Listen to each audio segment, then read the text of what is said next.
안녕하세요. 2월 23일 아침 말씀 시간에 나온 성도 여러분 환영합니다. 오늘 말씀은 마가복음 6장 1절부터 13절까지입니다. 제가 봉독하겠습니다. 예수께서 거기를 떠나사 고향으로 가시니 제자들도 따르니라. 안식일이 되어 회당에서 가르치시니 많은 사람이 듣고 놀라 이르되 이 사람이 어디서 이런 것을 얻었느냐? 이 사람이 받은 지혜와 그 손으로 이루어지는 이런 권능이 어찌 됨이냐? 이 사람이 마리아의 아들 목수가 아니냐? 야고보와 요셉과 유다와 시몬의 형제가 아니냐? 그 누이들이 우리와 함께 여기 있지 아니하느냐 하고 예수를 배척한지라.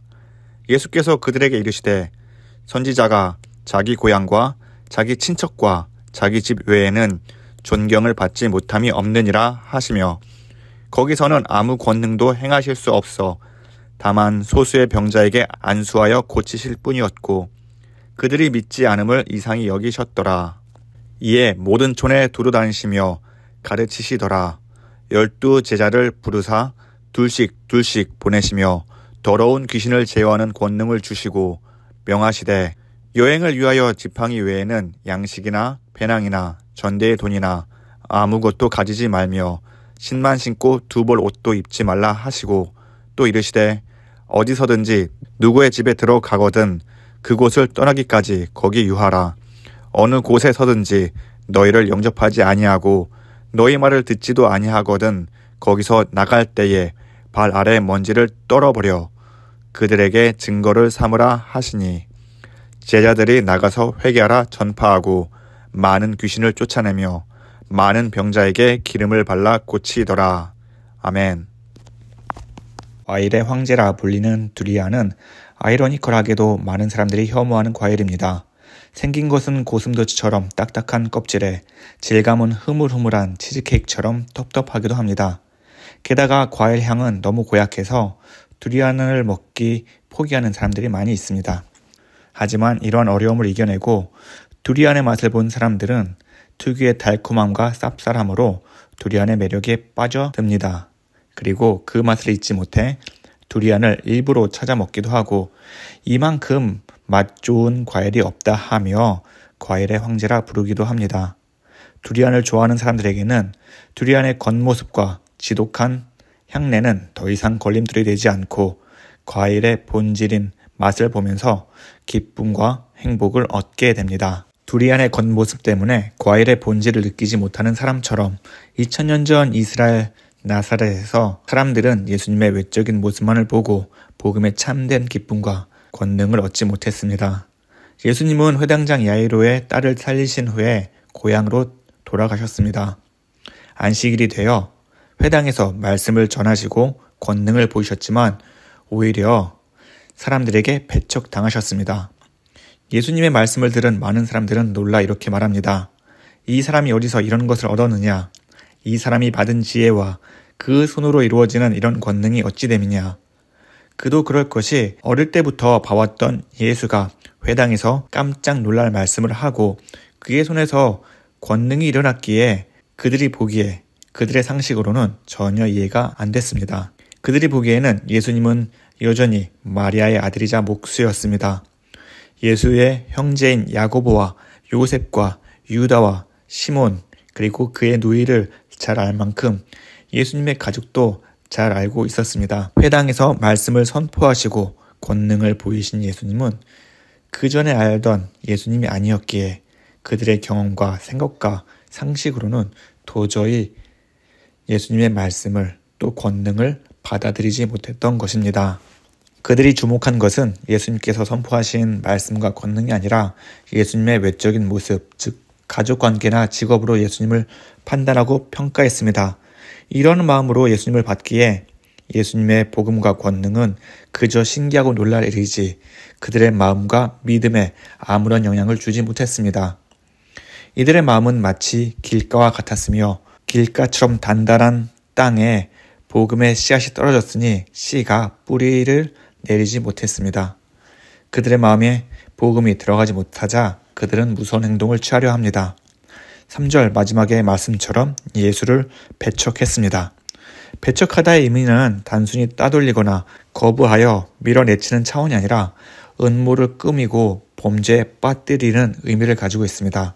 즉 자신들이 알던 예수님의 모습이 아니었기에 그 예수님이 다시는 말씀을 전하지 못하도록, 더 나아가서는 어떠한 권능을 나타내지 못하도록 음모를 꾸미려 했던 것이지요. 이들에게는 예수님의 외적인 모습을 보고 평가했기 때문에 복음의 기쁨과 행복을 누리지 못했습니다.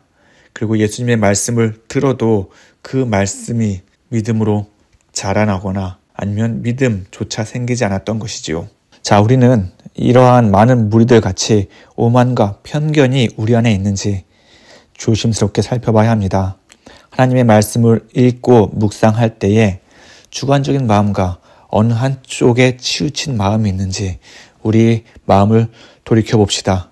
성경의 내용을 다 아는 사람처럼 주관적으로 판단하고 성경을 읽고 있는지, 나도 모르게 하나님의 말씀을 편애하며 은혜되는 구절만 읽고 묵상하는지, 하나님의 경고의 말씀은 제쳐두고 축복의 말씀만을 선택해서 읽고 거기서 위로만을 받고 있는지, 만약 우리가 이런 마음으로 성경을 읽는다면 하나님의 말씀의 은혜를 경험하지 못할 것입니다.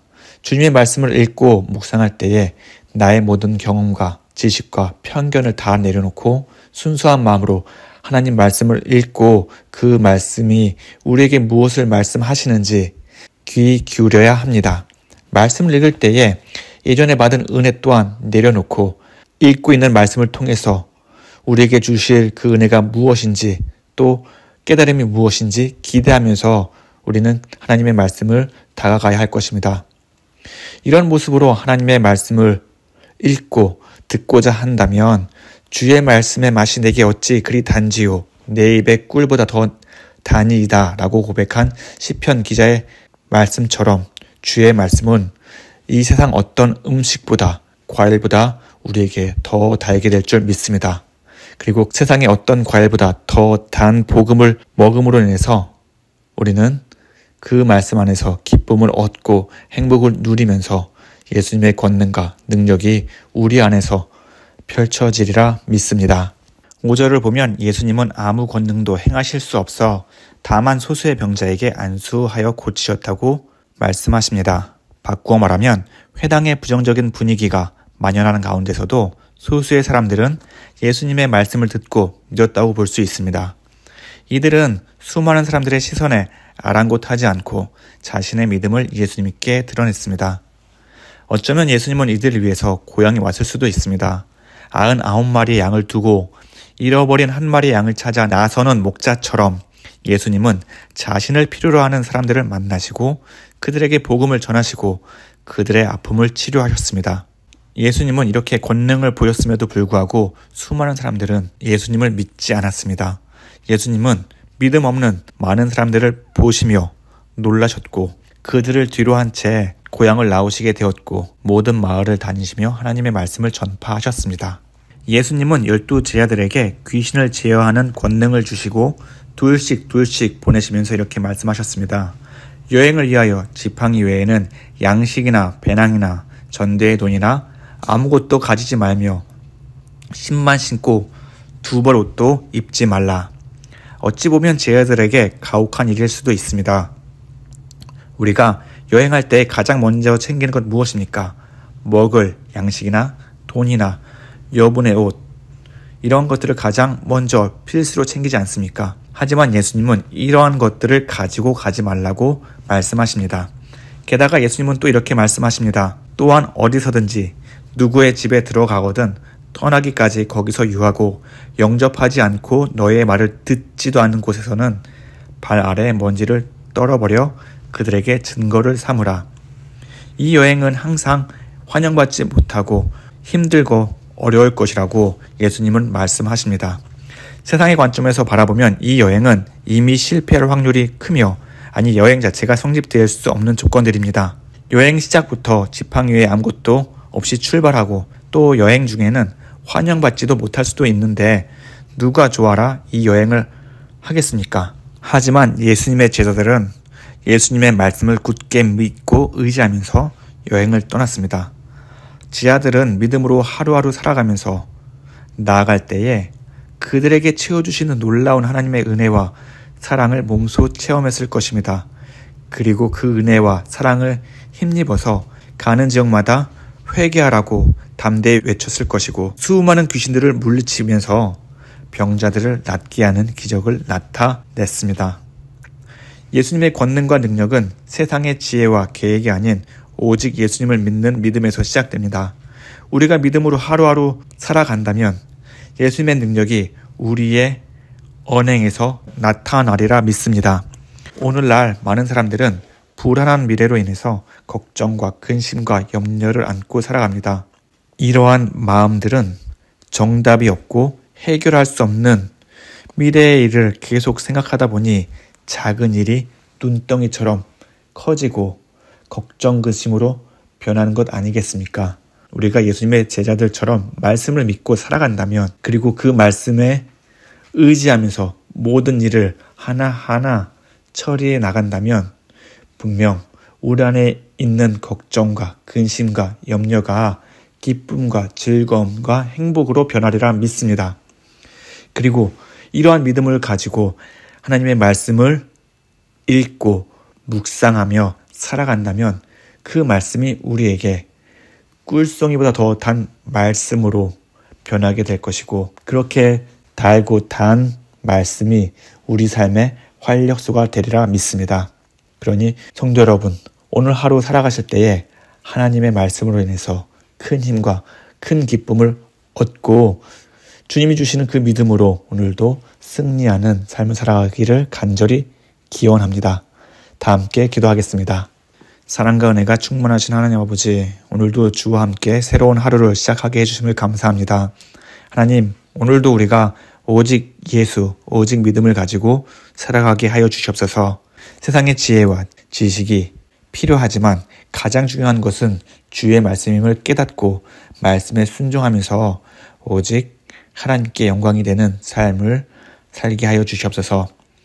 세상의 수많은 위험과 염려, 두려움이 우리를 엄습해 올 때가 많이 있습니다. 그럴 때마다 우리 주님이 세상을 이기신 것처럼 예수님을 생각하면서 그 믿음을 가지고 모든 일을 이겨낼 수 있는 힘과 능력을 주시옵소서. 내 안에 내주하시는 주의 말씀을 기울이면서 우리의 언행이 강하고 담대하게 이 땅 가운데 나타날 수 있도록 주님 인도하여 주시옵소서. 하나님, 우리 주위에 믿음 연약한 가족과 이웃을 위해 기도합니다. 그들의 마음과 길을 열어주시옵소서. 그들의 마음에 찾아와 주시고 오직 구원은 예수 그리스도밖에 없음을 알게 해주시옵소서. 그래서 그들도 예수님의 말씀 안에서 참된 자유와 기쁨을 누리면서 우리와 동일하게 하나님을 찬양하고 하나님의 말씀을 들으면서 주의 자녀로 거듭나게 하여 주시옵소서. 주님, 우리 자녀를 위해서 기도합니다. 어려서부터 예수님을 알고 말씀을 듣게 해주심을 감사합니다. 우리 자녀의 마음에 있는 복음의 씨앗이 30배, 60배, 100배 자라나게 하여 주시옵소서. 그리하여 우리 자녀들이 복음 전파에 앞장서며 우리 아이들이 가는 곳곳마다 주의 말씀으로 인해서 주의 사랑이 널리 전파되고 또 많은 사람들이 우리 아이들의 언행을 보면서 주께 돌아오는 놀라운 역사가 일어나게 하여 주시옵소서. 주님, 오늘도 우리의 삶 주님께 맡깁니다. 주님께서 주신 우리의 삶을 믿음으로 승리하게 해 주시옵시고 이 가운데서 하나님의 기쁨이 또 하나님의 능력이 하나님의 사랑이 나타날 수 있도록 주님 인도하여 주시옵소서. 이 모든 말씀 예수님의 이름으로 기도합니다. 아멘.